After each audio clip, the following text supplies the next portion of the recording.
Ruslan Bortnik, who is the director of the Ukrainian Institute of Politics, he's also in Kiev. Appreciate your time, Ruslan. I know this is a difficult time for everyone in Ukraine, and there are a lot of negatives we can go through. I do want to try and start with a positive, though, because, as I said, the killing continues, and the only way this is going to end is if people do try to take a positive path forward. Can you see from the two delegations that we are going to see, hopefully discussing this evening in Istanbul, a path towards peace? Can you see a route forward? Well, it's not an easy question, but I want to remind our audience that we have a significant change of general political narrative in the situation of Ukrainian-Russian war. During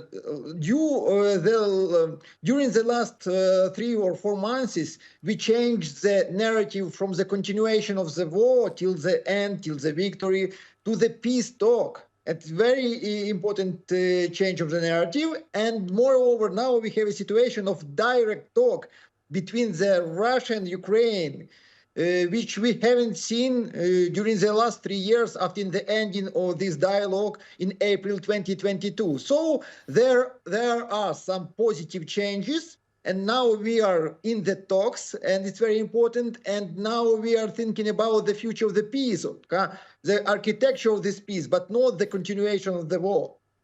And I think the main achievement in this situation could be only the reestablishment, this direct talk between the sides, and maintaining this dialogue in the future. I don't believe that both sides are able to achieve some significant results right now, today or tomorrow in this dialogue.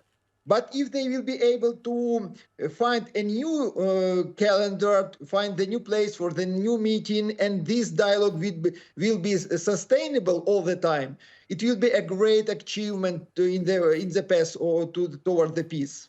I mean, it's obvious there's a lot of animosity between the two sides, and it feels like it does need a mediator, a neutral, to kind of keep the two sides together in a room and can help foster the conversation.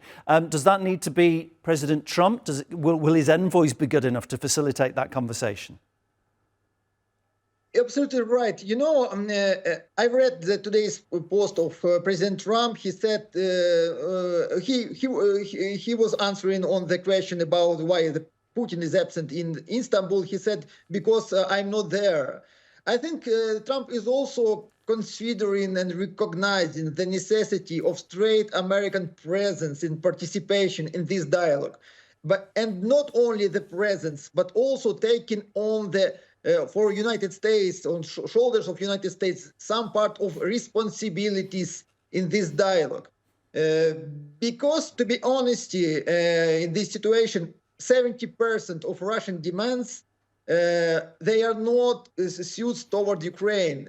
These demands on the United States, on the European Union, and on the NATO, and other.